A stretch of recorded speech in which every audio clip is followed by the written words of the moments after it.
Boa tarde a todos. Antes de dar início a essa sessão, gostaria de convidá-los já para a continuidade e última atividade desse ciclo, que é uma atividade primeira que veio com a Lourdes, a quem eu agradeço muito esse apoio. Então, no dia 6, ou seja, na próxima quinta-feira, às 2 horas, estará aqui o secretário de Educação Superior do MEC, o professor Paulo Speller, vai falar sobre perspectivas da autonomia universitária. E também nós conseguimos mandar um projeto para a CAPES, conseguimos a aprovação do projeto CAPES, Escola de Altos Estudos. Então nós teremos a partir do dia 3 de novembro, aqui dia 4, sendo terças e quintas, das 18 às 20 horas, o tema é Violência, Juventude e Mundialização, e virão 6 professores estrangeiros. É uma disciplina do pós-graduação em Sociologia, mas é também de frequência livre.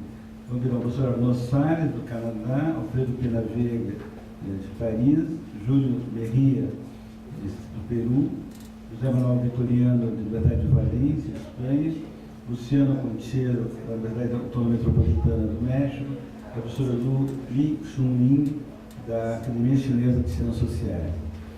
Então, até meados de dezembro serão sempre terças e quintas, às 18 horas, e isso está sendo transmitido também online. Então, a atividade de hoje, dando continuidade desse ciclo Universidade do Futuro, concluímos, estamos com essa e com a outra, concluindo a nossa terceira edição desse ciclo, e sobre jovens cientistas. Ninguém melhor para falar sobre isso que a professora Nádia Silveira, que é graduada e mestre por essa universidade em Química Industrial, em Química, com doutorado na Universidade de Bielefeld, na Alemanha, e pós-doutorado na Université Joseph Fourier, em Grenoble, na França, professora associada ao Instituto de Química dessa universidade, e atualmente é diretora-presidente da FAPERGAS, e tem trabalhado nas áreas de físico-química, físico-química orgânica e analítica, e também já coordenou pós-graduação em Química da UFRGS. A professora Nádia convidou 2 jovens cientistas que vão apresentar seus trabalhos em seguida, e o debatedor será o novo diretor da editora da UNE, o professor Alex Teixeira, professor adjunto do Departamento de Sociologia, do Programa de Pós-Graduação em Sociologia dessa universidade, e é vice-coordenador do curso de Especialização em Segurança Cidadã da RENAES, do Ministério da Justiça, e participa também do INCT sobre violência, justiça e democracia cidadã. Então, eu queria agradecer a todos os participantes e queria dar a palavra à professora Nádia Silveira. Muito obrigada, professor Zé Vicente.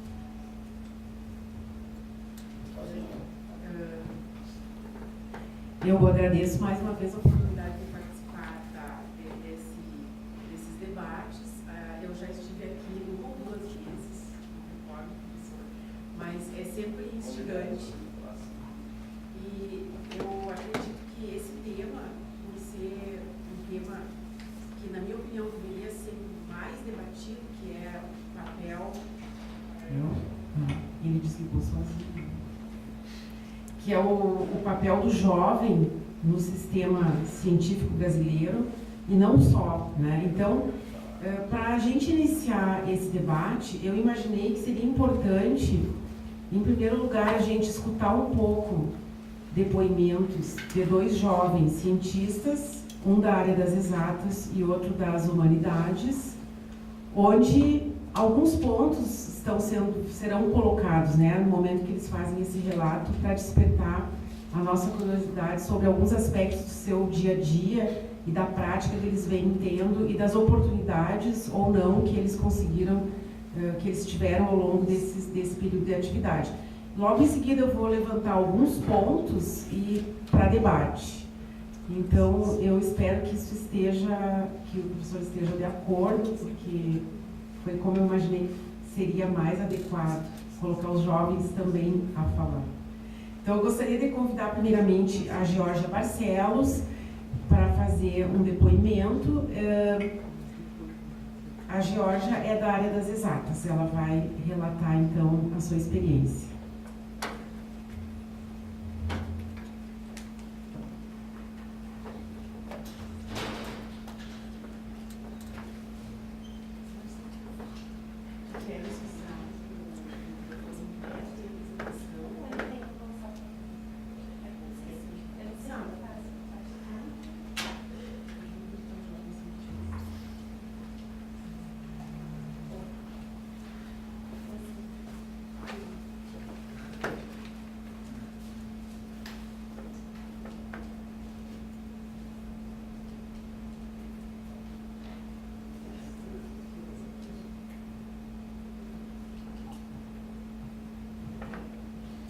Então, boa tarde. Meu nome é Georgia, minha idade é disso. Acho que eu vou começar falando então um pouco sobre a minha curta trajetória. Eu sou técnica em Química pela Fundação Liberato, de Novo Hamburgo, e onde eu fiz ao mesmo tempo meu ensino médio, e foi justamente na Fundação Liberato que se deu o meu primeiro contato com pesquisa. Porque lá é obrigatória, aos primeiro e segundo anos do ensino médio, uma disciplina de metodologia científica. Então foi aí que eu acabei conhecendo ciência de verdade. E a Liberato também organiza a Mostra Tech, que é uma das maiores feiras de ciência voltadas ao ensino médio do Brasil. Então, no meu segundo ano, em 2010, eu participei como intérprete de inglês nessa feira, e foi um momento bem determinante para mim, porque eu não imaginava que pessoas assim da minha idade, ou seja, de 16, 17 anos na época, teriam a capacidade de desenvolver pesquisa naquele nível que eu vi ali, ou seja, trabalhos de uma complexidade bem alta, com uma relevância muito alta também. E eu fiquei muito surpresa, e aquilo para mim foi assim como um momento de epifania. Eu percebi que eu queria estar ali não apenas como intérprete, mas que eu queria estar expondo as minhas ideias e defendendo a minha pesquisa. Então, no ano seguinte, eu e uma colega de aula, nós começamos a desenvolver uma pesquisa na área de materiais, visando a participação na Mostra Tech.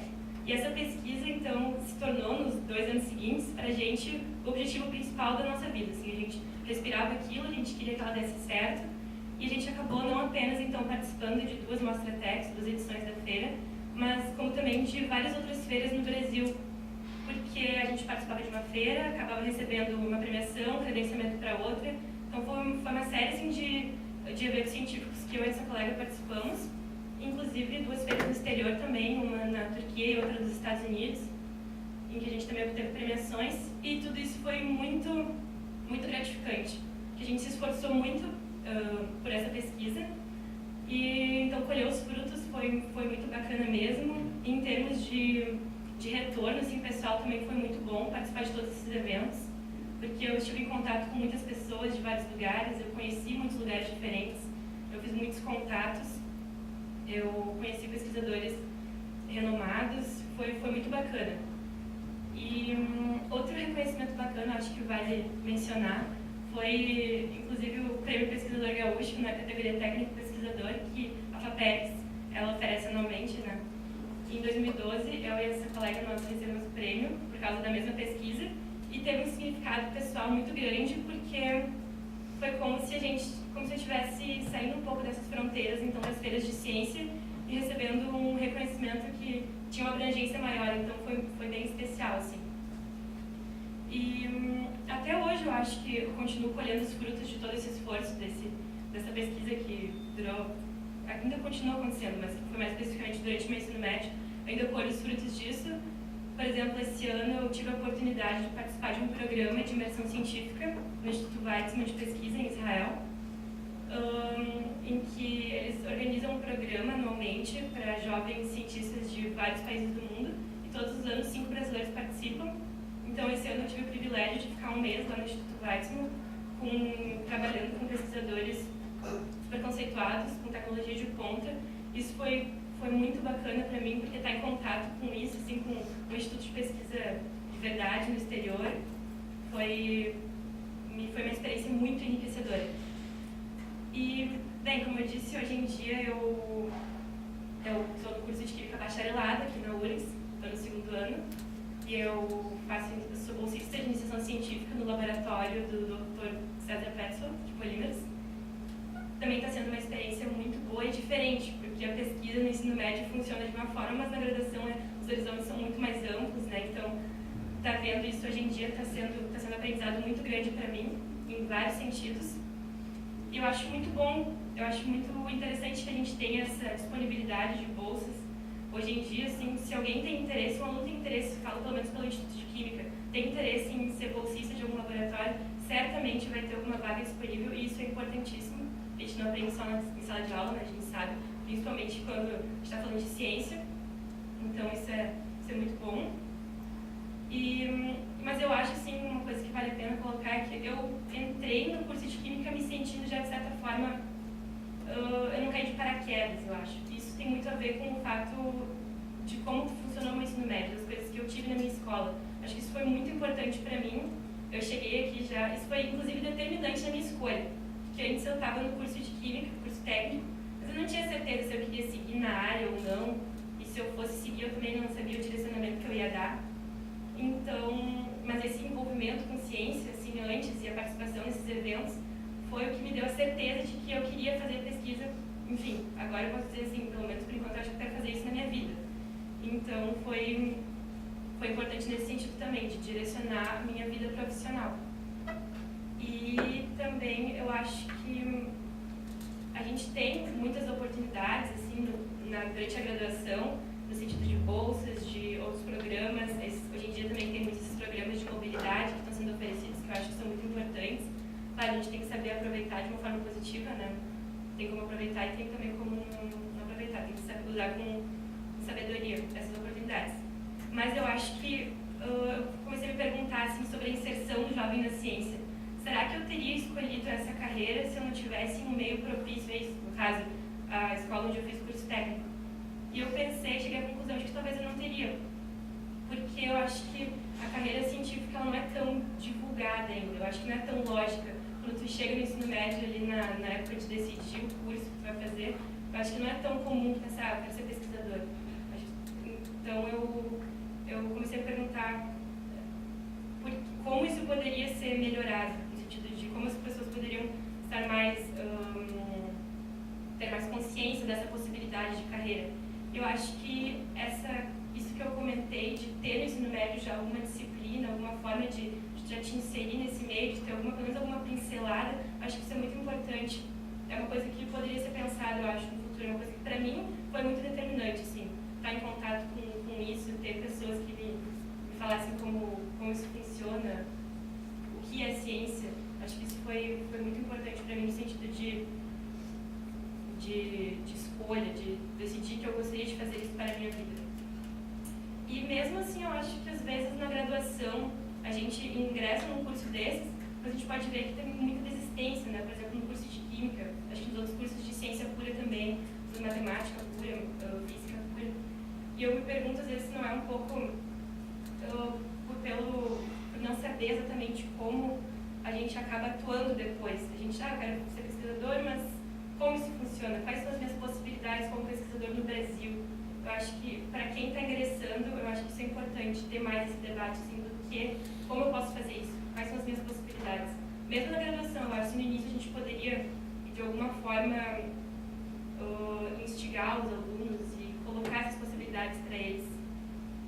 Mas, porque, como eu disse, assim, para mim, hoje em dia eu já tenho clareza do que eu quero, assim, eu acho que toda essa minha trajetória, como eu falei, curta, foi...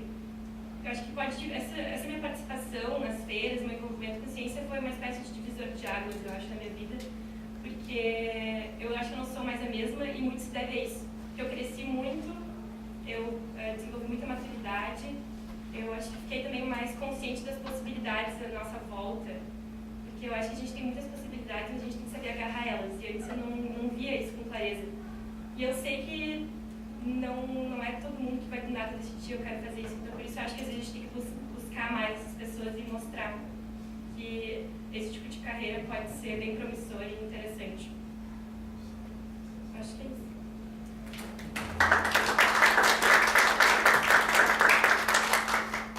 Obrigada, Georgia. E também, para fazer o contraponto, eu convidei o Arthur Bretas, que é bolsista de iniciação científica da FAPERGS e trabalha na área de administração, que vai fazer um breve relato também da sua visão, da sua carreira. Olá, boa tarde. Meu nome é Arthur Chapim Bretas, como eu disse aqui antes. Eu tenho 24 anos.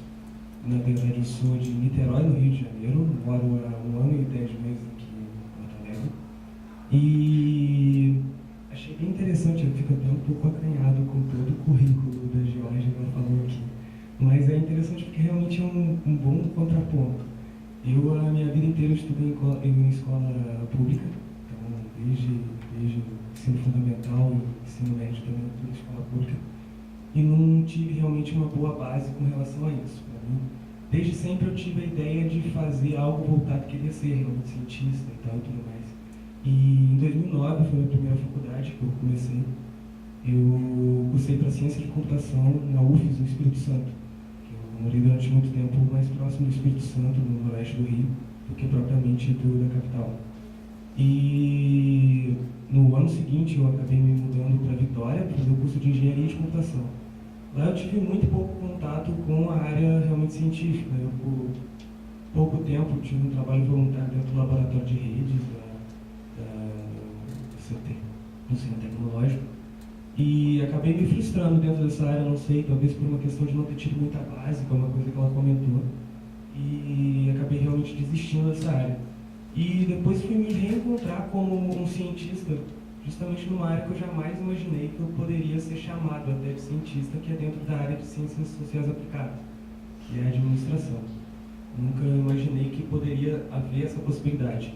E quando apareceu a oportunidade na CDTEC, na Secretaria de Desenvolvimento Tecnológico, eu achei que poderia unir essas duas coisas, que seria a minha experiência que eu tive com a área tecnológica, a área de TI, com uma parte de administração, de gestão.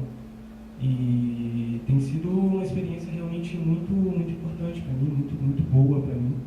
E quando eu conversava com a Nádia em relação a isso, é realmente uma questão que às vezes se olha com, não necessariamente um preconceito, mas existe esse paradigma que a pessoa que é cientista está de jaleco, está dentro de um laboratório, e não necessariamente é isso. Existe também a parte do cientista na área de gestão, que é uma área às vezes meio deixada de canto, às vezes não se tem muito incentivo, e até mesmo por ser uma área de alta competitividade, às vezes você também afasta as pessoas, elas estão focadas muito na área de mercado, o pessoal da gestão, e não querem nem olhar para essa área de ciência, sendo que é uma área que agrega muito mais valores para essa pessoa.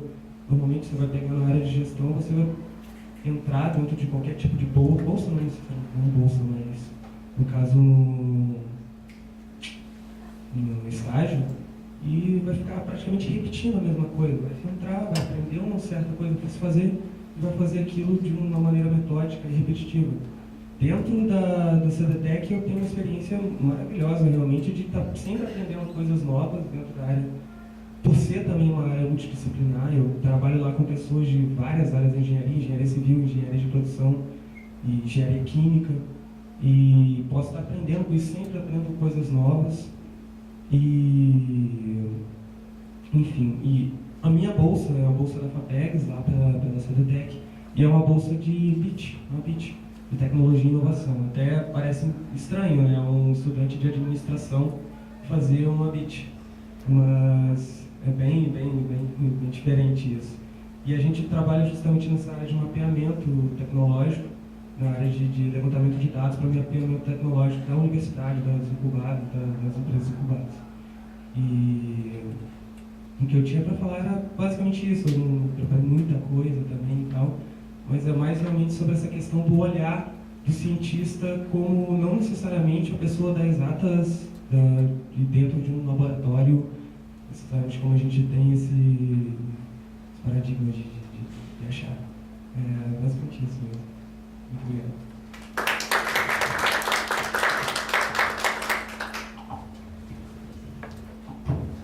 Bom, então eu vou levantar alguns aspectos que podem contribuir para o debate após o pronunciamento dos nossos jovens cientistas. E eu gostaria de comentar um livro que eu fiquei conhecendo na FAPERGS, que é do professor Fábio Mendes, que é um jovem cientista formado em filosofia, e ele criou uma série de livros para alunos iniciantes na graduação. Um deles se chama Iniciação Científica para Jovens Pesquisadores, que inclusive a FAPERGS editou e deu como presente num dos eventos que a gente organizou para o Ministério da Ciência e Tecnologia. E é interessante porque ele também é um jovem, não tão jovem atualmente, mas é relativamente jovem, e ele faz uma análise do que é a iniciação científica vista do ponto de uma equipe de jovens pesquisadores, né? Então eu vou ler uma parte uma pequena parte da introdução e levantar alguns aspectos que eu acho que são importantes para que não só os jovens, mas também os mais velhos, como eu e o professor Zé Vicente, não o Alex, possam discutir. Então, ele diz que a iniciação científica é parte fundamental na formação do estudante e no desenvolvimento da pesquisa. Nas universidades e mesmo em escolas, criam-se espaços para exposição e apresentação de trabalhos de alunos que têm seu primeiro contato com a metodologia científica de pesquisa. Nessas ocasiões, os trabalhos apresentados por meio de pôsteres e de exposições orais, muitas vezes em salões, são comentados e avaliados, gerando importante oportunidade de discussão sobre temas de extrema relevância, nem sempre tratados em sala de aula. Ao final dos encontros, geralmente são distribuídos prêmios de reconhecimento, mas cabe perguntar: por que investir em jovens pesquisadores e por que promover a iniciação científica? Para que serve essa distribuição de condecorações aos alunos que recém aprenderam o feijão com arroz, entre aspas, de como elaborar um trabalho científico? A resposta a essas questões deve estar clara na mente de qualquer pesquisador ou aluno. O que os alunos que participam desses eventos têm a ganhar? Eles recebem a rara oportunidade de produzir um trabalho cuja relevância transcende a sua vida cotidiana. Seja o tema da pesquisa escolhido livremente, seja aquele escolhido dentre alguns previamente selecionados por ele mesmo ou pelo próprio orientador. O estudante tem o desafio de divulgar o conhecimento por ele produzido de maneira relevante e inteligível. Quer seu trabalho seja sobre felinos ou poluição do ar, não se trata de apenas elaborar um trabalho para aprender bastante ou para conseguir uma boa nota final. Há outro objetivo, o da produção de conhecimento cuja relevância e validade públicas não o torna apenas gratificante, mas absolutamente necessário para a vida em sociedade.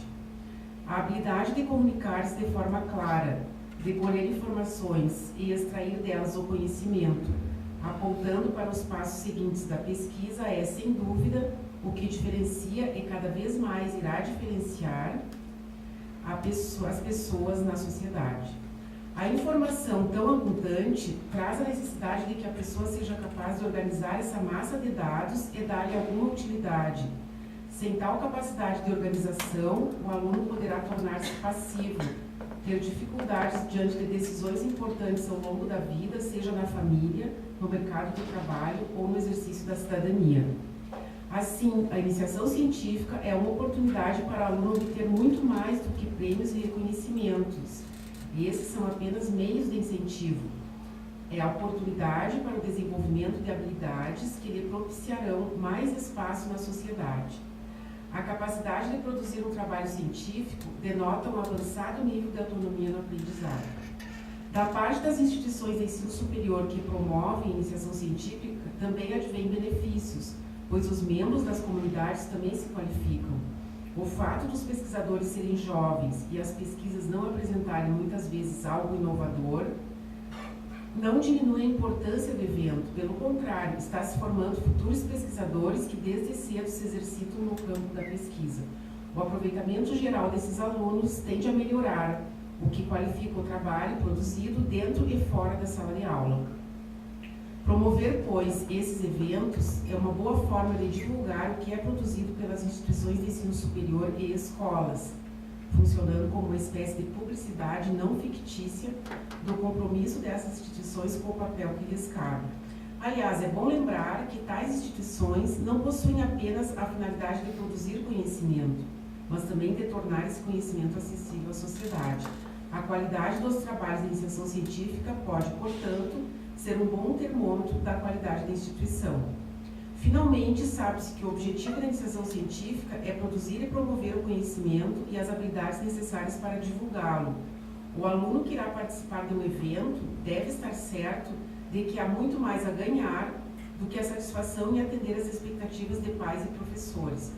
O mérito do seu trabalho é um meio para garantir seu espaço na sociedade atual e também de lhe dar o devido retorno. Não seria exagero dizer que é dever do aluno, na qualidade de cidadão, aproveitar essa oportunidade de aprendizado, hoje tão especial, uma maneira de fazer do mundo em que vive o espaço para que o conhecimento, sua produção, divulgação e utilização seja a ferramenta efetiva na evolução da sociedade. E vejam bem, esse texto foi escrito por um jovem filósofo, doutor em filosofia, que resolveu se dedicar para a educação, né? Então ele faz publicações com esse objetivo. E para a gente poder debater, então, eu também gostaria de acrescentar alguns aspectos do que as problemáticas ou a problemática que muitas vezes atinge a questão do jovem cientista, né? Por exemplo, tem a questão do tema, né? Que às vezes o aluno quer escolher livremente um tema para pesquisa e muitas vezes isso o autor comenta, a gente discutiu, eu e o autor aqui várias vezes sobre isso, a questão do jovem cientista pensar em termos gerais, né? Assuntos de interesse particular, notícias dos meios de comunicação ou algum fato que considere intrigante, como, por exemplo, o aquecimento global, etc. Então, ele diz assim, julgar que a escolha de um assunto tão amplo seja o mesmo que encontrar um tema para pesquisa é um grande erro, que pode custar caro e até mesmo impedir sua execução. A gente observa, né, que no início da carreira, o jovem cientista muitas vezes cai nessa armadilha e é por isso que nós temos toda essa estrutura de orientação disponível nas universidades. Mas eu gostaria de elencar alguns aspectos que estão colocados no trabalho da SBPC e Convidados, que foi publicado pela própria SBPC, que se intitula o livro Ciência, Tecnologia e Inovação para um Brasil Competitivo, onde aparecem alguns aspectos da problemática que, no meu entender, atinge hoje a questão do jovem cientista.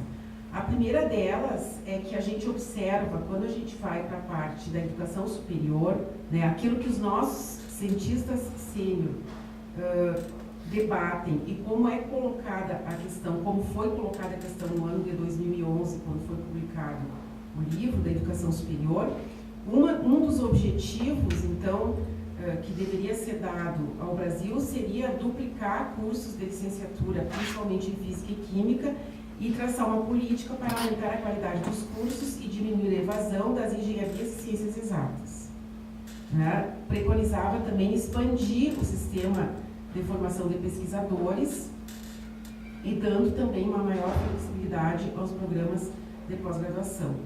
A gente se depara com esse problema muitas vezes como gestor, por exemplo, eu como diretora da FAPERGS, ao fazer um convênio com a CAPES, nos foi colocado que nós conjuntamente estabelecemos 11 metas e nos foi colocado então que uma das metas deveria necessariamente focar exclusivamente ciências e matemáticas. Ciências e matemática. Né? E quando eu assumi então, eu levantei a questão na própria CAPES, eu fui à CAPES, olha, eu sou contra desenvolver uma meta que preconize apenas as ciências exatas ou engenharias. Por várias razões, né? E uma delas, eu digo, é que sem saber ler ninguém aprende matemática. Então, assim, falando de maneira bem rasa, mas na época da multidisciplinaridade e da interdisciplinaridade, nós acharmos que podemos abrir mão das letras, das ciências sociais, enfim, não me parece muito condizente com a ideia de país que a gente quer e está construindo. Inclusive, na FAPERGS, nós acabamos mudando essas metas e lançando os editais, incluindo humanidades e letras. Também existe a questão que está colocada hoje na comunidade científica, quando a gente trabalha como gestor, o professor Elge sabe bem, a professora Ione também já trabalhou muito tempo como gestora, a professora Ione também na universidade, que nos é colocada cada vez com maior propriedade pelos órgãos de fomento e de apoio, que nós precisamos trabalhar a questão da inovação, né? É um mantra que está colocado. Então, discutindo educação, infraestrutura de ciência e tecnologia, aparece a questão da inovação. E, na verdade, o que está colocado para a comunidade científica de uma maneira geral, que tangencia esse aspecto da inovação, é a questão da transferência do recurso humano formado na universidade para o meio produtivo, né? Que eu acho que é um desafio para o jovem hoje, cientista, porque, no meu ponto de vista, ele pode ser cientista no ambiente acadêmico universitário, institutos de pesquisa, mas também está se abrindo uma possibilidade de que ele venha a ser cientista na iniciativa privada e outros âmbitos da vida em sociedade e até mesmo da vida pública.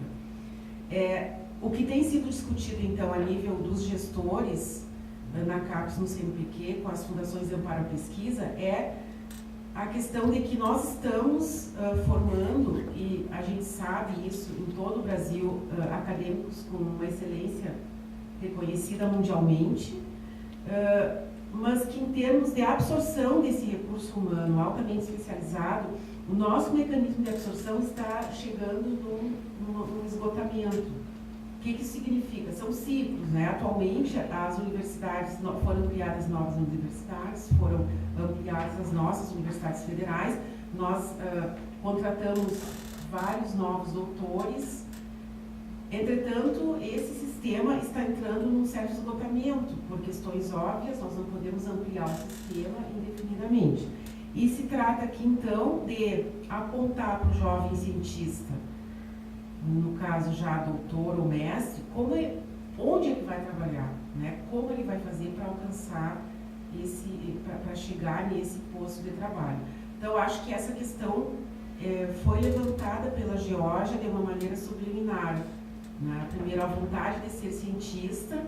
Segundo, onde fazê-lo, né? O que eu quero fazer no futuro? Por que não me mostram aonde que eu posso fazer algo a partir dessa formação que eu tive? Então, essa questão da inovação que é colocada nos cadernos que são editados pelo Centro de Gestão de Estudos Estratégicos do MCTI e pela SBPC, colocam sempre a questão da inovação. E, na verdade, eu interpreto como sendo a necessidade que se tem hoje de partir para outras frentes, né?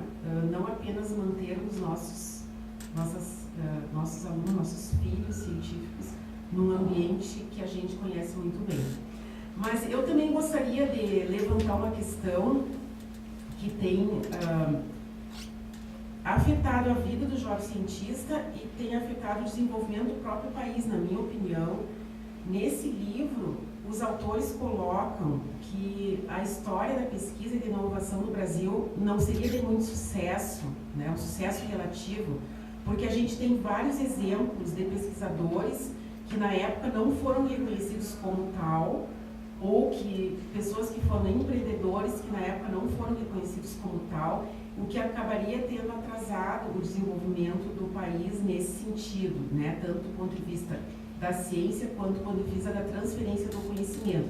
Então eles citam os autores, o Irineu Evangelista de Souza, que era o Barão de Mauá, que foi um nome solitário, né, do século XIX, que pregava o empreendedorismo tal e qual a gente conhece hoje, ou de uma forma muito parecida, né? Porque a ciência e desenvolvimento industrial na Europa nessa época estavam em alta, as pesquisas tecnológicas nos Estados Unidos também estavam em alta, inclusive nesse momento em que se formaram as grandes corporações, né, envolvendo produtos da agricultura, etc., e corporações industriais que até hoje existem. E no Brasil também a gente teve, né, o nosso famoso padre gaúcho, o Landel de Moura, que muito pouca gente conhece a sua obra, e que os autores consideram que ele foi vítima do despreparo das instituições brasileiras, públicas e privadas, porque foi um gênio da área das telecomunicações e pioneiro em várias invenções de transmissão e recepção de ondas, inclusive do rádio, antes mesmo do Marconi.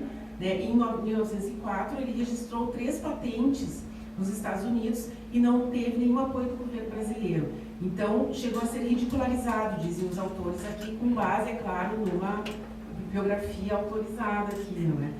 Então, o Marconi, por outro lado, ele recebeu condecorações do governo italiano e foi laureado com o Prêmio Nobel de Física em 1909. Então, não há dúvida, dizem os autores, que o fato de ser brasileiro foi desvantajoso ao padre. Tivesse ele sido cidadão estadunidense ou europeu, estaria hoje imortalizado internacionalmente. Para nós, né, ele é um imortal, é conhecido, mas no exterior, enfim, ele não teve esse sucesso. Os autores também colocam que, por outro lado, hoje o Brasil já possui um parque industrial melhor do que naquela época, estaria entre os 10 maiores do mundo, mas a vocação inovadora está muito aquém do necessário. Um outro aspecto que eu gostaria de comentar é a questão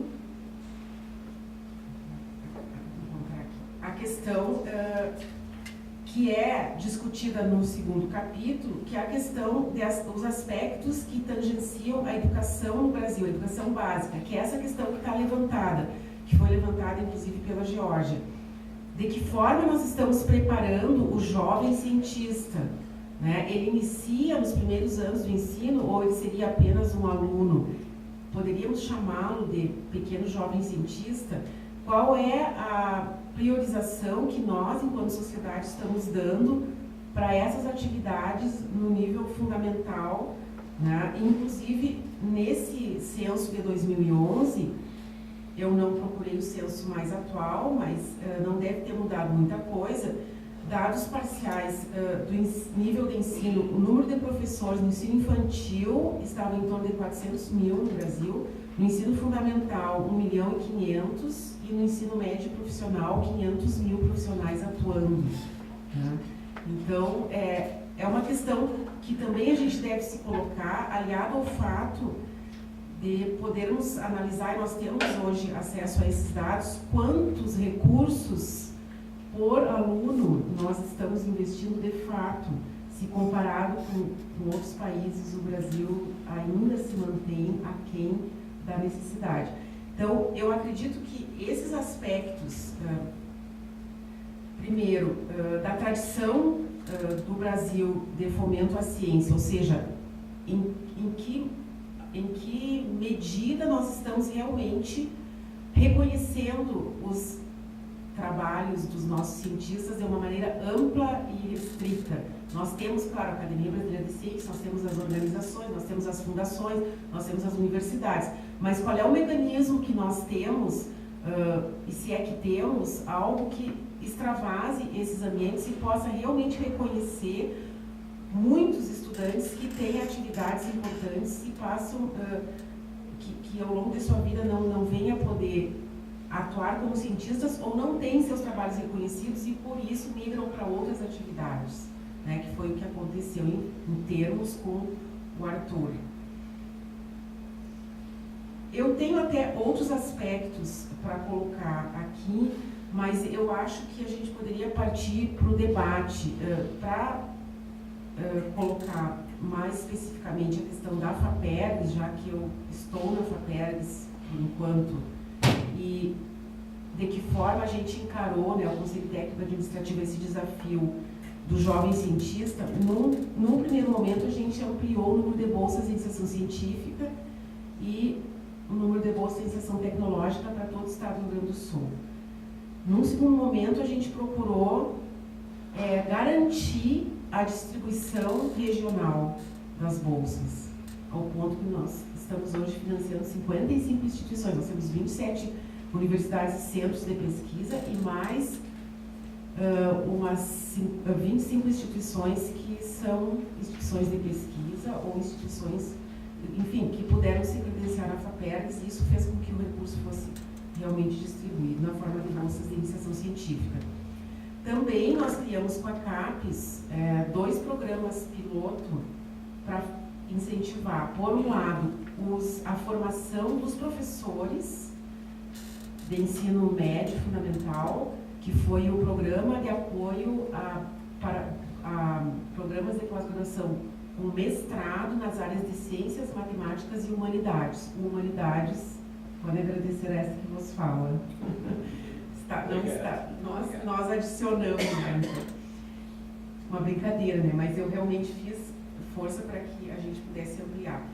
E também criamos com a CAPES, com o incentivo do professor Jorge Guimarães, o Programa de Iniciação em Ciências Matemáticas, Engenharias e Letras, que foi também onde eu coloquei que, por questões de regionalidade do Rio Grande do Sul, das fronteiras, a questão do Mercosul, a questão das línguas não poderia ser negligenciada, porque nós poderíamos, inclusive, vir a formar jovens, né, na área linguística, e que isso não poderia ser menosprezado, né, ou eliminado do programa.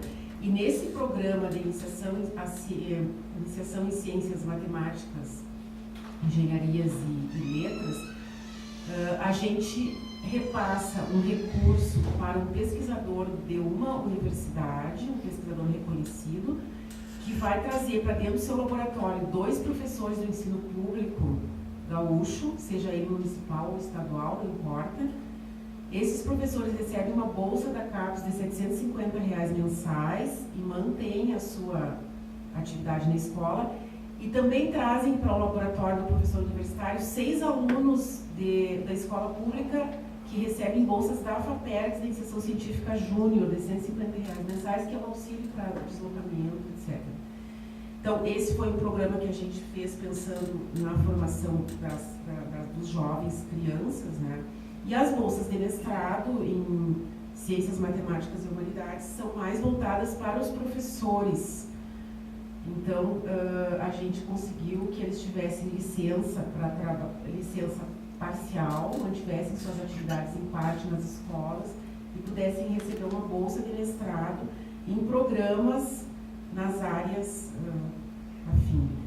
Então, na minha visão, eu acho que, na minha opinião, né, eu tenho sentido isso, eu acho que a gente deixa a desejar um pouco enquanto gestor, né, de uma forma geral, no momento em que a gente não consegue atender imediatamente os anseios da juventude, né? Imediatamente, eu digo, com políticas que possam realmente fazer com que uma geração toda se beneficie quase que imediatamente, né? Ou seja, eu não gostaria que se passassem 20 anos para ver essas ações serem implementadas. E acho que esse é o problema que a gente tem que discutir. E por isso eu fiz questão de trazer 2 jovens para falar. Porque com certeza, se eu fizesse depoimento por eles, ele seria filtrado pela minha idade, pela minha experiência, que já não é mais a mesma, né? E acho que é a partir deles que a gente tem que debater quais são as necessidades e revisar aquilo que a gente oferece, né, na medida do possível, para que a gente possa acolher mais essa visão moderna e jovem da ciência que a gente está começando a ter com muita pujança no Brasil.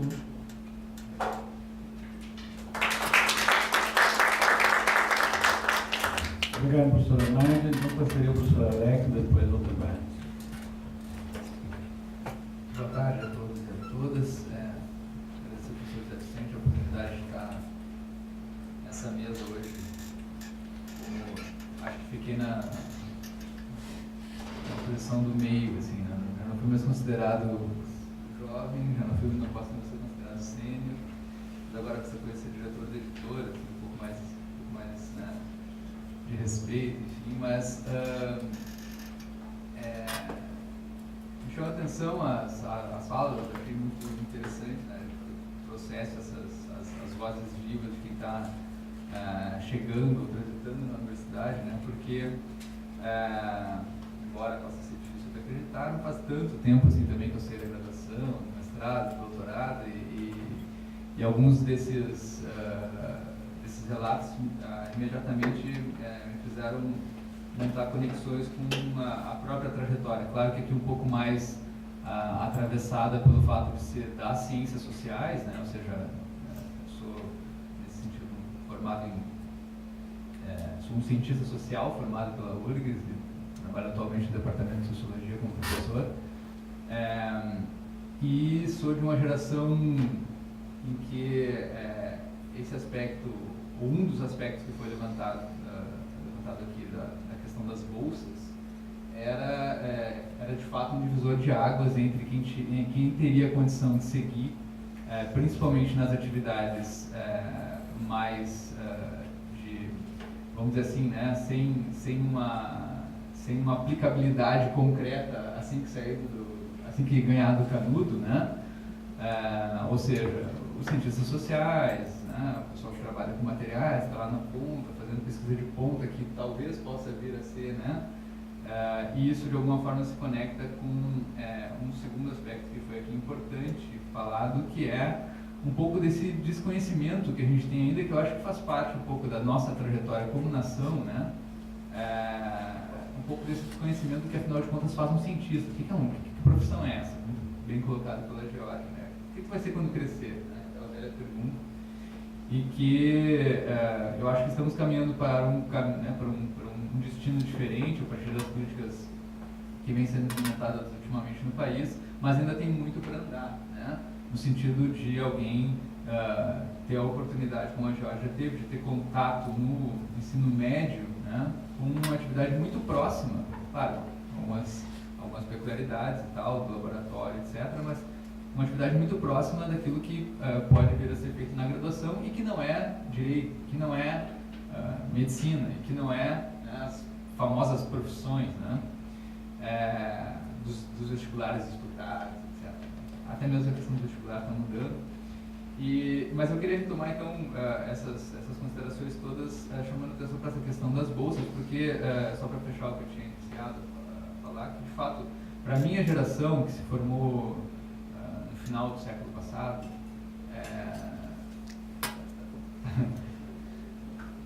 as bolsas eram fundamentais e isso ficou muito demarcado. Eu me lembro que a minha turma teve 8 formatos.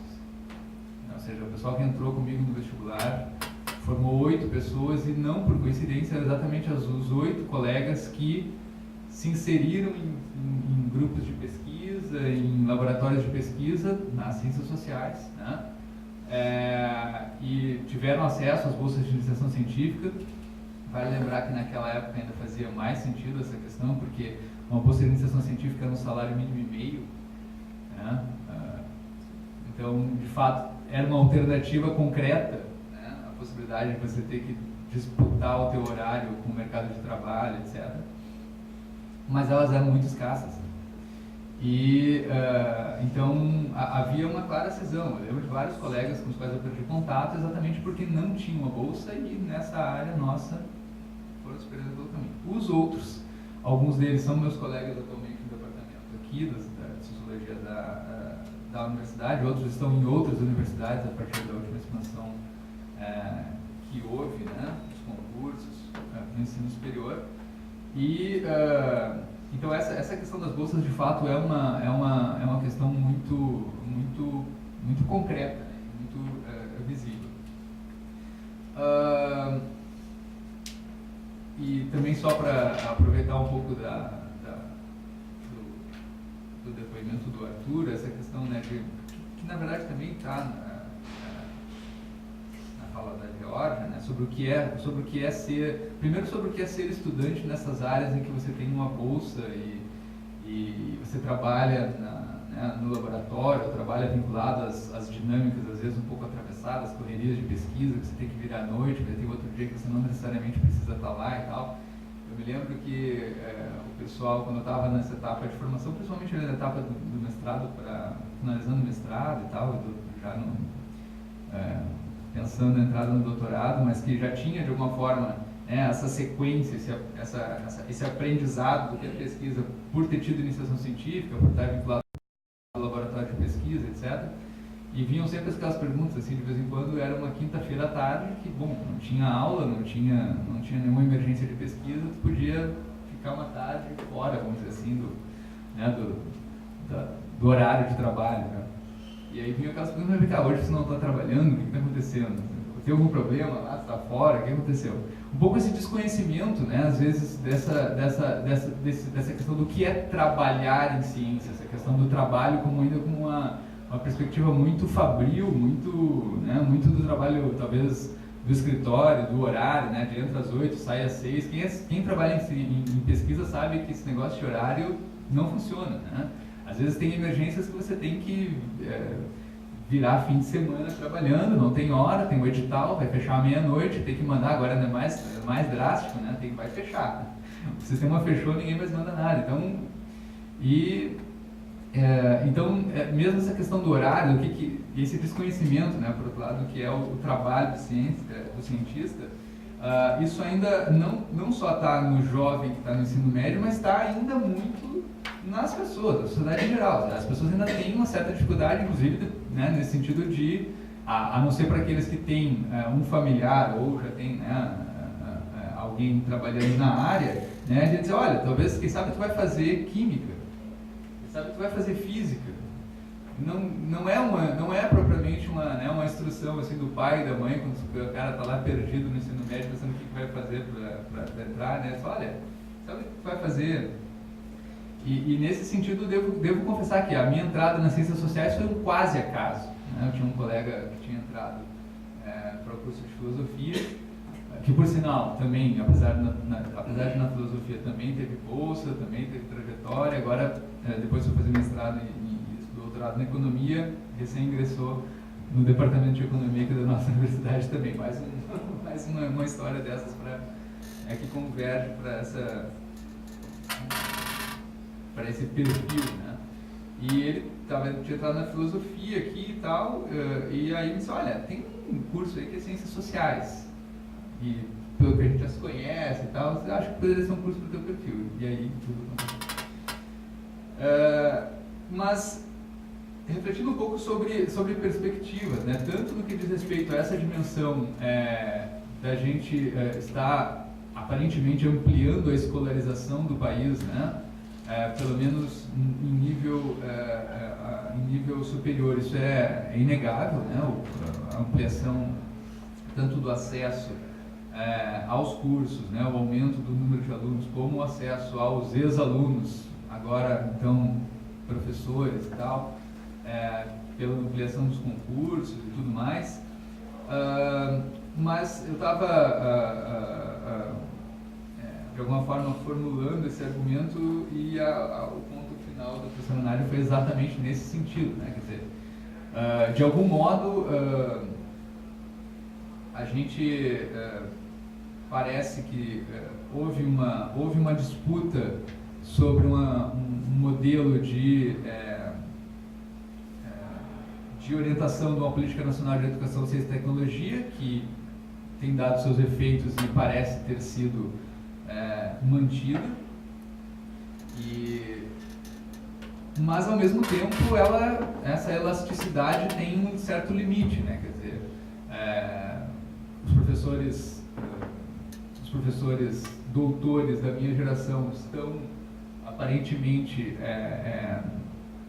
acessando as vagas dos departamentos, acessando as vagas das aposentadorias, etc. Uma clara renovação, pelo menos no departamento de Sociologia e da Ciência Social, uma claríssima renovação do quadro docente, mas ao mesmo tempo há uma geração de Geórgias, de Arturos, que vão fazer o mestrado ainda daqui a um tempo, vão fazer o doutorado e vão chegar nesses, né, se estiverem só com a cabeça nessa perspectiva de virar professor universitário, vão chegar nos departamentos e provavelmente vão dar de cara com os Alexes e outros, né, que já estarão lá, ainda um pouco longe de se aposentar, e bom, né, a porta não vai estar tão aberta mais como esteve.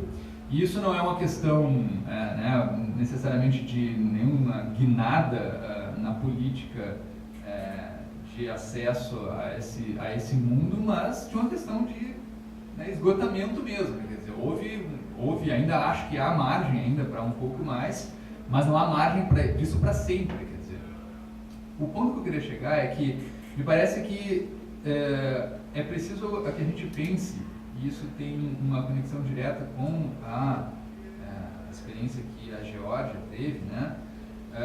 Me parece que a gente tem já que começar a pensar em como integrar essa questão do ensino médio. Acho que um pouco as IFES e o ensino técnico tem caminhado um pouco nesse sentido, mas não só no ensino técnico, inclusive me parece também no ensino médio, não com orientação técnica. A gente precisa trabalhar numa aproximação com essa capacidade que está se montando, né? Aí também essa expansão que está se apresentando no ensino superior, no sentido, talvez, de garantir condições dignas de trabalho para os professores mestres ou até mesmo doutores de atuarem no ensino médio e nesse ensino técnico, porque não, com as mesmas condições que os professores do ensino superior têm encontrado, ou pelo menos ainda estão encontrando por algum tempo, né, nas universidades federais, ou seja, essa iniciação, né, se faz também muito pela experiência daqueles que, tendo passado por um processo de formação na universidade, né, federal, ou não só nas federais, também nas boas universidades do sistema privado, tenham capacidade também de trazer para essas etapas anteriores da formação essas possibilidades de portas que, pelo, né, caminho convencional do ensino, eu me lembro, né, mas me lembro do ensino médio, que era o PPT, a preparação para o trabalho. A preparação para o trabalho é o sujeito que vai trabalhar no escritório, certo? O que é a preparação para o trabalho? É o sujeito que vai aprender a cumprir horário, mas não necessariamente o sujeito que vai saber trabalhar num laboratório, o sujeito que sabe o que é um laboratório, ou seja, um laboratório de ciências exatas, seja um laboratório de ciências humanas. Quer dizer, que dinâmicas são essas, né? Que conhecimentos, que discussões, enfim, né? Que perspectivas se colocam. E, nesse sentido, para onde se direciona, para onde pode se organizar uma trajetória que antecede um pouco essa entrada, né, no sistema universitário. Eu acho que se tem possibilidades disso, há escolas, e aí, né, a gente tem uma questão ainda, né, que tocaria na questão da escola pública e da escola privada ainda, mas há escolas públicas que já fazem alguma coisa nesse sentido. Eu, por exemplo, sou da Zona Sul de Porto Alegre, tenho conhecimento de uma escola na Zona Sul de Porto Alegre que tem um trabalho genial, inclusive com os professores fazendo iniciação científica com os alunos do segundo grau, indo buscar e disputar verbas de editais, como os professores daqui que estão entrando nas ciências sociais estão tentando também buscar verba de pesquisa. Provavelmente são professores que passaram por um processo de iniciação. Nesse sentido que eu queria dizer, essa capacidade, esse treino,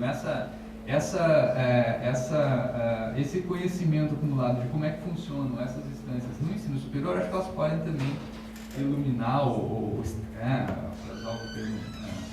extravasar o espaço da universidade e talvez lançar algumas possibilidades para que essa expansão que a gente está assistindo no ensino superior não seja ali à frente represada e a gente tem um novo ciclo de uma geração de formados que não tem oportunidades ou que não sabe muito bem o que fazer e também não vai saber como instruir os seus filhos, a geração que vem a seguir sobre o que fazer depois do ensino médio. Eu fico por aqui, acho que seria bom a gente fazer um debate maior. Então temos tempo para um debate. Temos um microfone.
É necessário fazer, sim, ter bolsas interdisciplinares para o aluno fazer uma conexão mais interdisciplinar de até assim filosofia e ciência, porque não, né? Um aluno da química fazer uma iniciação científica em filosofia, isso seria muito, eu estou falando química porque é a minha área, enfim, né? Isso seria muito interessante. E parabéns para a Nádia de ter incluído humanidades, né? Ciências humanas são ciências. Pode apresentar. Tá aproveitando, Parabéns a nossa diretora do papel, acho que tocaram em pontos centrais. Eu estou tentando me lembrar um pouco desse processo do tempo. Quando eu comecei a fazer pesquisa na universidade, eu descobri que a quinta Câmara, que era a época, a Câmara depois se transformou em pesquisa e produção, ela distribuía, a partir de 15 de fevereiro até 1º de março, todos os recursos que ela tinha para os pesquisadores iniciados, ou seja, que sabiam desse segredo. E os que sabiam desse segredo eram das ciências exatas. Então, isso já inicia um pouco a diferenciação que teve. Eu me lembro que quando eu fui pró-reitor de pesquisa, a grande revolução que eu tentei fazer foi transformar essa oferta para o mês de maio. E aí as pessoas se inscreviam, escutavam, havia o comitê selecionando. Bom, eu acho que esse é o primeiro aspecto das diferenças, vamos dizer assim, ao longo do tempo. Depois, eu me lembro que de um texto do Bourdieu, quando Mitterrand foi presidente da República Socialista, pediu um texto sobre o que as universidades deveriam fazer. E no texto é um texto, certamente muito competente, eu lembro de ter lido, mas olha, um ponto que me chamava a atenção é que toda universidade deve ter competência em todas as áreas de conhecimento. Então, quando eu fui pró-reitor de pesquisa, eu comecei a dizer, bom, mestrado, doutorado em música, em artes, que não eram considerados, mesmo a ciência política, um colega meu, que me antecedeu nessa Câmara, foi o primeiro a convencer os cientistas de que ciência política, sociologia, poderia ser uma ciência, embora num outro campo. Até então, isso era visto como uma coisa menor. Então, eu acho que o processo de aprendizado, o processo cultural de transformação da universidade, também é extremamente gradativo, né? E ele não fica saltos. Então, nós não podemos. Agora, eu estou observando que, ultimamente, nós estamos pecando por excesso. Não quero dizer que isso seja ruim, mas eu andei um ano como bolsista sênior em Paris e encontrei muito aluno que frequentava seminários, que eu também participava, etc., mas de uma forma altamente democrática. Ou seja, pessoas às vezes não sabiam muito bem o que faziam ou a língua que eles estavam manejando, eles não tinham suficiente facilidade, mas estavam lá. Por quê? Porque com essa expansão da oferta de ciências sem fronteiras e outras formas, nós estamos agora pecando por excesso. Eu temo que a avaliação desse processo de alguns anos possa revelar que houve uma incorporação relativamente média daquilo que a expansão deveria ter gerado. Então, eu acho que, sobretudo agências como a FATEC e outras, deveriam se preocupar muito com a avaliação dos resultados. E hoje a oferta é excessiva. O depoimento desta jovem, extremamente impressionante pela quantidade de oportunidades que ela teve, é simbólica desta época. Isso é muito bom. Mas quando a pessoa consegue encadear de uma maneira cumulativa aquilo que a ciência faz.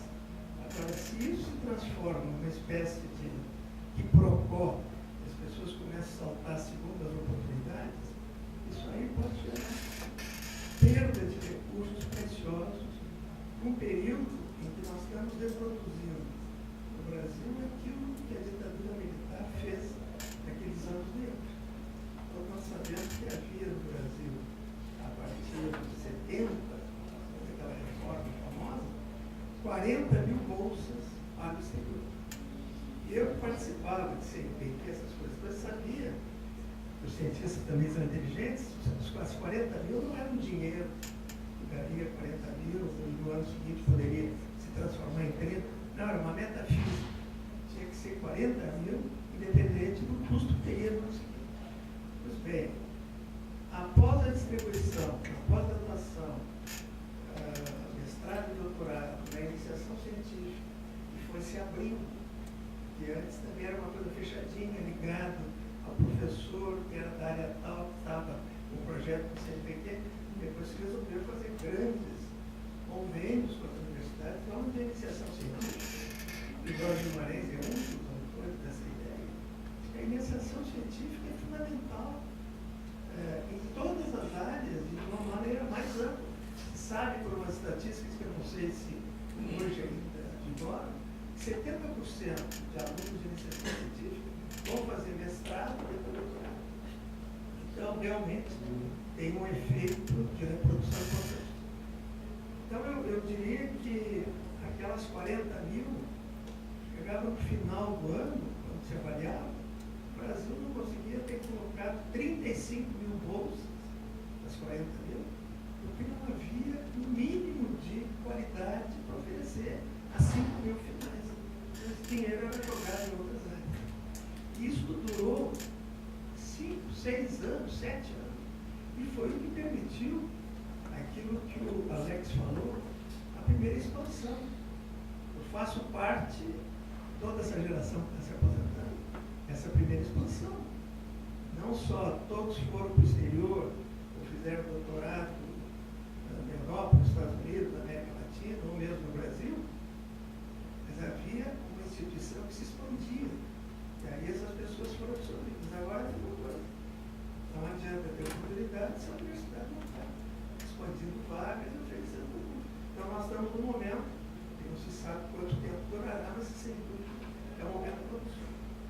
Então a minha observação é muito mais de mostrar que em momentos diferentes esses processos produzem resultados que são positivos, às vezes são problemáticos, e aqueles que têm a função da gestão nessas áreas têm uma enorme responsabilidade de uma distribuição que seja, não digo apenas racional, mas que seja minimamente garantido de que esse investimento terá um sucesso. É isso. Não é uma pergunta mais uma. Obrigado. Outras questões? Eu vou levantar porque eu, como a professora, eu tenho o hábito de olhar para o que eu estou falando. Bom, em primeiro lugar, eu quero dar os parabéns para a Nádia e para o Alex pela condução com que foi feita essa apresentação. Foi uma apresentação diferente, mas ela foi muito boa, que realmente me prendeu a atenção o tempo todo. E mais ainda, eu quero parabenizar a professora Nádia, a qual eu tenho a satisfação de ter sido colega do departamento, no Instituto de Química, pelo brilhante trabalho que ela realizou na FAPERGS durante a sua gestão, a qual acredito que vai ser brilhantemente concluída no dia, não sei qual, de março, no qual, em função evidente da troca de governo. E a Nádia conseguiu algo que foi muito importante, não sei se todos os senhores têm conhecimento. A Nádia, mais do que a distribuição de bolsas, que hoje nós estamos falando, das premiações que foram concedidas, e de ter colocado a FAPERGS na vitrine com a realização de eventos, ela conseguiu algo que nos 50 anos da FAPERGS, os pesquisadores estavam aspirando com muita ansiedade, que que era a alteração do seu estatuto. Era um estatuto engessado, era um estatuto que fez com que a FAPERGS, em muitos momentos, tivesse uma redução dos financiamentos. Eu sou uma que tive um financiamento por 2 anos, mas quando acabou o primeiro ano, o governo chamou e disse que não tinha dinheiro para cumprir o segundo ano. Bolsas que eram concedidas e que depois eram chamados, os bolsistas disseram, nós não podemos continuar porque não tem dinheiro. Tudo por conta de um engessamento da forma como o estatuto foi elaborado quando a FAPERG foi fundada lá 50 anos atrás. Agora, em setembro, o novo estatuto foi aprovado na Assembleia e eu, na minha percepção, Nádia, foi o teu ápice na realização dos teus trabalhos da FAPERGS. Foi a aprovação do novo estatuto, o qual realmente merece uma salva de aplausos. Bom, eu também sou daquela geração que o nosso ex-reitor comentou, a geração da ditadura. Eu tive a sorte de ter sido bolsista, acredito que uma das primeiras bolsistas de iniciação científica da FAPERGS, e com todo orgulho eu declaro a data, 1967. E daí começou a minha carreira como pesquisadora na universidade, onde eu fui pesquisadora e professora no Departamento de Química Orgânica do Instituto de Química. E aí eu fiquei muito sensibilizada em ver a trajetória de sucesso que a Geórgia tão brilhantemente apresentou, e eu digo, a Geórgia realmente tem um bonito futuro aí pela frente. Bom, acontece o seguinte, o Elcio apresentou um ponto fundamental que vale lembrar, e aí vai a competência dos gestores, e agora vamos ver os próximos gestores, né, Nádia? Que é a questão aquela facilidade com que bolsas eram concedidas. Bom, na minha época, eu acredito que naquele momento, a única bolsista na faculdade de farmácia, porque minha formação básica é farmacêutica. Ninguém sabia que existia bolsa de iniciação científica. Além de ser bolsista, a minha orientadora, como era diretora da unidade, claro que ela pertencia à 5ª Câmara, ela conhecia a fonte das bolsas, ela não tinha tempo de ficar muito tempo comigo, então ela me largou e só de vez em quando ela conversava. Então, quando precisava material, ela fazia uma coisa que eu acho muito importante. Faça solicitação de pedido de material para tal órgão. E aí eu aprendi a fazer o quê? Solicitação de material permanente e de consumo para fazer pesquisa. Quando acabava o período da pesquisa, eu dizia assim, agora você faz o relatório. Aí eu tinha que fazer o relatório. Isso com 18 anos, 19 anos. Aí ela chegava e dizia assim, bom, agora que o trabalho está feito, faz o seguinte, escreve trabalho para publicar. E eu escrevi trabalho para publicar, que é um trabalho que eu mais me orgulho, com aquela idade de publicar 2 trabalhos depois de uma bolsa de iniciação científica. Então eu acho que só tu, Jorge, entende o que é essa satisfação, quando se é tão jovem conseguir fazer isso. Mas aí veio a etapa de posterior. Pessoal, realmente, eu acho que tem toda a razão. Facilidade era grande. Só que daqueles que iam, os que voltaram com sucesso, como o Canudo de Bestre, o trabalho publicado, eram poucos. Porque o que eu encontrei na Europa, eu fui inicialmente para a Alemanha, depois, por um motivo particular que aconteceu, eu retornei e fiz o meu doutorado no Rio de Janeiro, em sanduíche com a Califórnia, com a Caltech. Mas na primeira ida, enquanto o meu orientador estava vivo, eu estive na Alemanha. Encontrei muito brasileiro na Alemanha, que não conhecia nem o laboratório no qual ele deveria fazer a pesquisa. Estavam passeando na Europa, passeavam. Naquela época houve muita gente que gastou todo o dinheiro da bolsa e não trouxe nada. Passearam muito, não é? Ione conhece, o Eljo conhece. Isso havia. Na minha área, eu não tinha tanta gente, mas eu via... Nossa, na minha área não era tanto, na área de ciências não. Em Paris, não, na minha eu trabalhava muito, mas eu encontrei gente que foi de química, eu encontrei uns 3, mas encontrei da área de humanas, tá? Que não concluíram o doutorado. Sejamos francos, isso era verdade. Aí quando retornaram, houve um problema político de cobrança ou não, do dinheiro que foi pago, isso houve uma celeuma muito grande, você vai ter que devolver, você não vai ter que devolver. Bom, essa situação agora, não é que ela se repete, ela acontece novamente, mas já acontece com orientadores, com gestores mais experientes. Aquela época que nós estamos falando, gente, foi a época da reforma universitária. Não havia pesquisa, não havia nada no Brasil. Tá? Foi quando foram estruturadas a universidade com departamentos, coisas assim, e a ditadura queria que fizesse pesquisa. Então pegavam os garotinhos que entravam e colocavam em cima bolsas. Então, e aí, não teve sucesso isso? Claro que teve. Olha a Ione aqui, e olha o Instituto de Química da URGS. Nosso Instituto de Química, basicamente, é produto da expansão das possibilidades que houve naquela época. Nós todos saímos, um grupo que foi para a Alemanha, teve muita gente que foi para a França, e hoje o Instituto de Química não é nem Instituto de Química mais, é o Real Instituto de Química. Tá? Ele não é só Instituto de Química. Então isso teve um grande sucesso. Dupla titulação. Quanto à formação, que o Alex colocou muito bem, a questão do ensino da base. Isso é muito importante.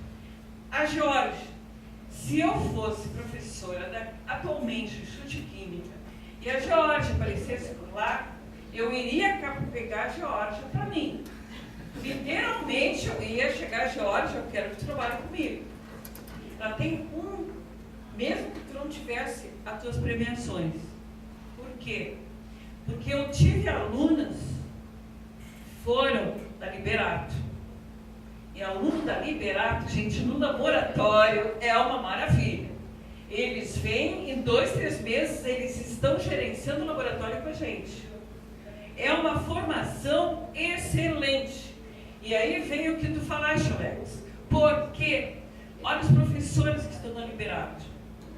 Então, o ensino básico é fundamental para despertar naquela idade esse potencial. Porque se eu tinha despertado o meu potencial, eu entrei na universidade extremamente cedo. Eu entrei com uma licença especial para fazer vestibular. Agora, era a idade que a menina foi descoberta. Porque é a idade em que a pessoa pergunta por quê? E ele quer saber o porquê. Porque o fundamental do pesquisador não é aquele pesquisador que acha que quer conhecer. O pesquisador que quer conhecer não é um pesquisador. Ele é um observador. O pesquisador é aquele que pergunta, mas por quê? Mas por quê? E aí a nossa função é ensinar o caminho da resposta. E aí entra a nossa responsabilidade como ensino médio e o ensino que antecede a universidade. Esses momentos, eles são muito importantes. Ele está ausente aqui no Brasil? Não, ele não está, Alex. Eu fiz parte da premiação do Simpro, que no dia do professor ele faz premiação de projetos. Pessoal, vocês não imaginam que coisa maravilhosa é fazer parte de uma banca dessas. Os projetos são apresentados para comissão gravados, com provas daquilo que fizeram, projetos que Santa Maria do Herval, aconteceram lá em Santa Maria do Herval, nessas escolas pequenas do interior do Rio Grande do Sul que mandam projetos. Agora, por trás disso, te garanto, quem é que está? São professores que têm uma formação universitária e muitas vezes são especialistas ou até mestres. Que aí, então, eles repassam o ensino de uma maneira diferente. Eu vi um projeto, que eu já estou finalizando, vou colocar, a respeito do ensino da literatura brasileira. Todos vão concordar que é um saco, perdoe a palavra, mas é essa, né? Lê Moreninha, lê Guarani, aquelas leituras obrigatórias que a gente tem que... Aquilo ali não dá resultado. O professor dessa escola, ele fez o pessoal, os aluninhos dele, com 10, 12 anos, 13, estudarem isso. mas de uma maneira maravilhosa. Fez cada um compor uma pecinha de teatro. Então tinha um que era o diretor, outro era o cenógrafo, os outros eram atores, e eles estavam ali debulhando todo o texto de José de Alencar, Machado de Assis, etc. e tal, dentro de um projeto em que eles inclusive aprendiam arte cênica. Então, vejam o que é que a universidade pode fazer pelos professores que estão atuando nessas escolas. Agora vem um ponto, Nádia, e Alex, José Vicente, que realmente eu fiquei muito triste em ver, quando eu perguntei qual é o salário desses professores. Pessoal, os salários dele era irrisório. Era tudo feito no salário do amor, sabe? E eram professores jovens, que estavam muito entusiasmados, e para eles, receber aquele prêmio era o melhor que podia ser feito. Mas era um prêmio que consiste numa estátua com uma moça segurando uma pena. Tá? Só que essas pessoas têm família, essas pessoas comem, essas pessoas se alimentam.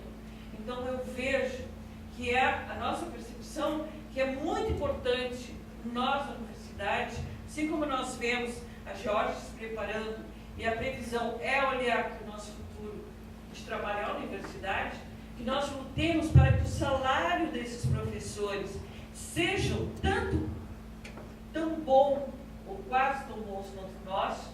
Não, quer dizer isso, sejam tão bons como os nossos possam ser considerados bons, para que o ensino realmente melhore, para que meninas e meninos que se formam na universidade e que estão aqui numa expectativa, não vão ter o mesmo caminho que o Alex teve daqui a pouco. Então o caminho deles vai ser este, e é um filão, mas é um filão que precisa ter uma retribuição condizente. E eu acho que esse é o nosso passo. Então eu gostaria de saber, de ouvir a opinião da mesa, mas eu acredito que o que o Alex realmente concorda é por aí, né, Alex? É pagar bem o ensino médio, o ensino fundamental, e por que não a educação infantil. Obrigada. Obrigado. Mais alguma questão? Bom, eu posso comentar, já que estamos nas reminiscências. O que eu acho interessante, os depoimentos, né, deles, é que é um momento da vida que eu acho que há uma abertura intelectual, que há uma abertura para ideias do próprio método científico, mas é também trabalhar dentro de um grupo. Eu me lembro que, nos anos 70, terceiro ano de faculdade, havia um centro de sociais, que eu fiz trabalho para o Senac, nunca mais sobre aqui, mas depois a pró-reitoria de pesquisa, que é um grande líder católico, Furtado, eles abriram o edital para jovens. Eu me lembro que eu, Roberto Campos Moraes, que foi professor de economia, e uma outra colega, apresentamos um projeto sobre sindicalismo. Eu vi 25 anos de Correio do Povo, né? E, bom, então, fazer um projeto de pesquisa, ou montar um pequeno grupo, havia a professora Suzana Soares, que era a nossa orientadora, que era nós, foi fundamental. Então, quando eu vejo hoje, e também a questão da exposição, né? Eu fui apresentar o primeiro trabalho, eu havia, né, na SPBC em 74, já no mestrado. Hoje a gurizada está com 20 anos apresentando. Quer dizer, eu acho que o expor-se é fundamental na ciência, porque você recebe críticas, elogios, comentários, etc. Eu acho que isso é fundamental para desenvolver um certo hábito de cientista, né? Por outro lado, eu acho que essa questão, que vários falaram, da interdisciplinaridade é importante. Ela não exclui uma formação das disciplinas, etc. Mas acho que essa abertura intelectual, essa capacidade de dialogar, né? Porque se nós olharmos os temas dos INCTs atuais, que são uns 100, 110, muitos deles são interdisciplinares, vamos ver os próximos, né? Por outro lado, eu acho que uma questão central em todas as ciências é a questão da criatividade. Nas ciências humanas, até a minha época, até muito depois, tinha a figura do gênio. Não, eu participei fui excluído de várias comissões de mestrado, doutorado, que diziam, não, só pode entrar o gênio porque ele vai fazer a tese. Eu disse, bom, a gênio não precisa de professores, pode dispensar os professores. Óbvio que isso é muito mais das humanas, né? Quando eu era pró-reitor de pesquisa do professor Eljo, a maior dificuldade foi montar os grupos de pesquisa nas áreas de humanas. Hoje a outra está com 800 grupos, alguma coisa assim. Bom, mas essa mudança de forma, mesmo você trabalhar dizendo que você é gênio, mas trabalhar num grupo, eu acho que isso mudou completamente na área de humanas e ciências sociais aplicadas. Algumas áreas ainda é difícil. Um bolsista nosso que é do direito, ele falou, você está gostando? Estou achando interessante. A melhor coisa é poder almoçar com o professor. Não era um grande restaurante, era o Antônio Luciano. Realmente eu fiquei pasmo, né? Pô, se essa é a grande contribuição que nós temos, você conversar com alguém na hora do almoço, imagina outras áreas, não vou dizer área. Tem algumas áreas que ainda são assim, você tem uma hierarquia que é maléfica para o diálogo.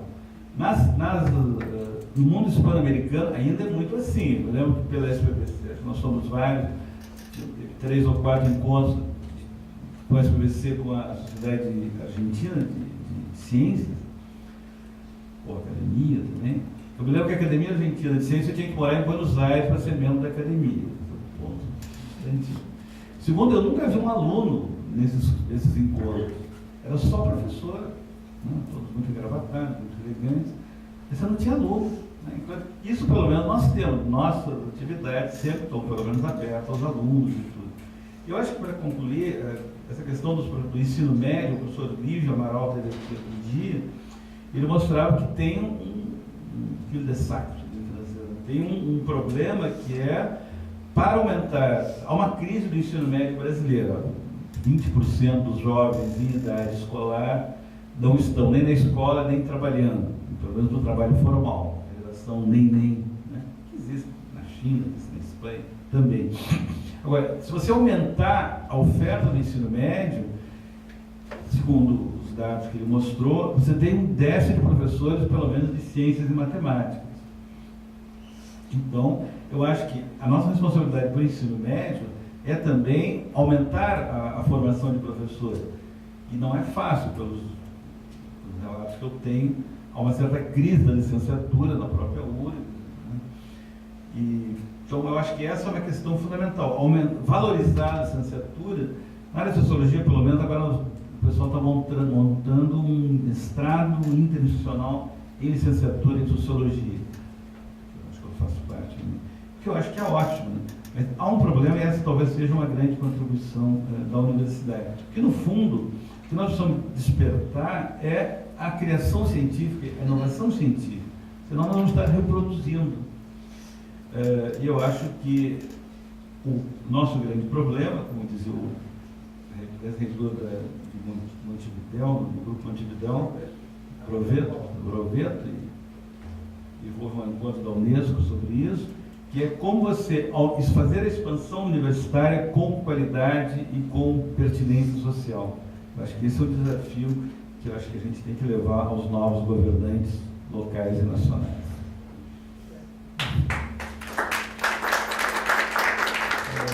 Professora Neves, uma saudação final, professora Neves.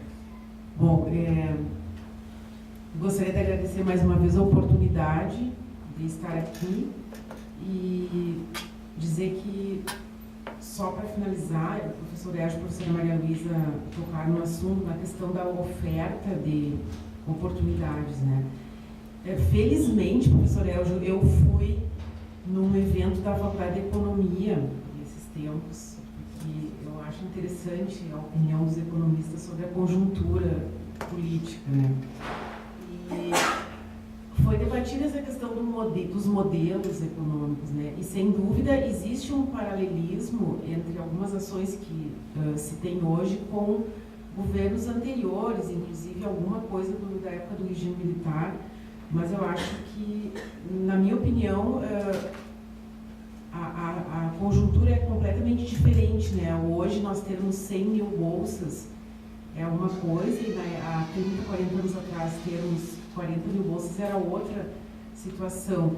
E também participei de um evento recentemente fora do Brasil, onde se debateu com agências de outros países a questão do resultado do Ciências Sem Fronteiras, e onde há problemas de aplicação de bolsas, ou seja, evasão ou má utilização, em lugares, não é nem mesmo no único país, em regiões de um determinado país onde o controle do país para a recepção dos estudantes é frágil, né? Existe, por exemplo, o Campus França, existe um problema declarado, inclusive o Brasil tem tido algumas reuniões na França sobre isso, em função, porque a administração dos alunos passa a ser local, né? Ou seja, se o aluno não vai à aula, se ele não faz a prova, se ele evadiu do programa, então a responsabilidade é compartilhada. Então é mais nesse sentido, eu acho que é importante a gente abordar essa questão, ou seja, que os momentos são diferentes, né? Na minha visão, os momentos são completamente diferentes. E a gente tem mais condições de absorver, inclusive, o aluno que retorna, né? Do Ciências Sem Fronteiras, por exemplo, apenas um programa. Mas, de uma forma geral, para finalizar, eu gostaria de agradecer a participação da Georgia e do Arthur, agradecer a participação também do professor Elgio e da professora Maria Luísa, que sempre são opiniões extremamente qualificadas, né? E dizer que esse assunto do jovem cientista vem, às vezes, eu perco o sono pensando nessa questão de como atingir o jovem, né? Ou de como ouvir o jovem, né? O que monopoliza o jovem, o que faz com que ele faça aquela ação, o que vai levá-lo a ter vontade de assumir uma determinada carreira, por exemplo, química, que também é a minha área, né? Então, eu acho que o professor Zé Vicente e o Guilherme estão de parabéns por esse ciclo. É um assunto que a gente não costuma abordar muito frequentemente dessa forma, então, com certeza, o resultado poderá ser publicizado, e isso é apenas o início, né, professor Zé Vicente? A gente se coloca à disposição do ILEA. Muito obrigada pela oportunidade.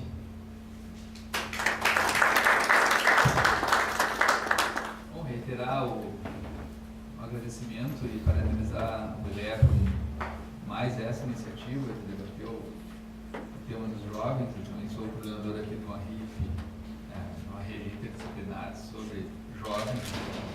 De alguma forma, essa atividade vai ser contabilizada pela rede. E agradecer a oportunidade também de ter esses interlocutores, né, os nossos futuros cientistas que falaram, e poder estar aqui com presidentes de associações, presidentes de entidades, ex-reitores, ex-pró-reitores. É uma oportunidade ímpar de poder falar e dialogar, né, nesse nível. E só para comentar rapidamente a colocação da professora Maria Luísa, de fato, era exatamente isso o ponto.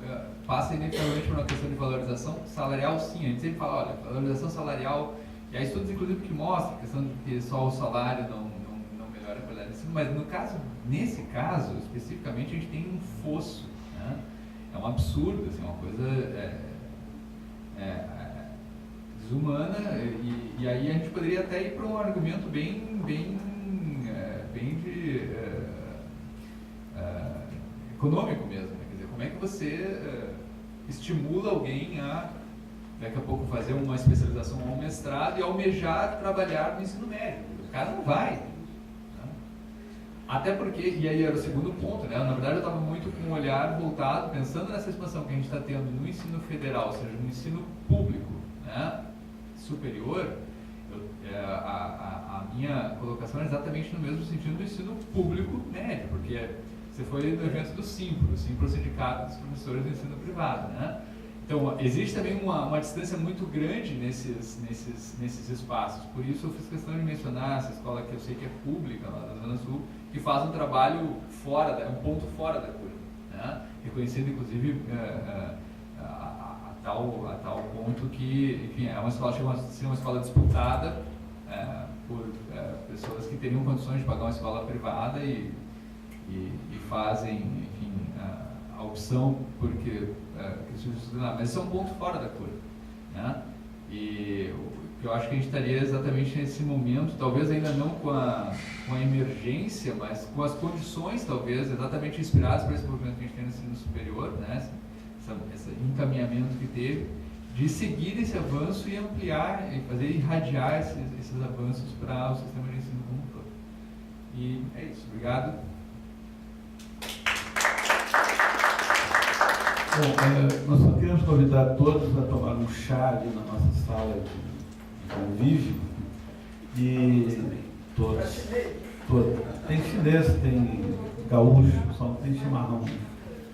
Queremos convidá-los a todos. Muito obrigado, professora Nádia, professor Alex. E queremos convidá-los a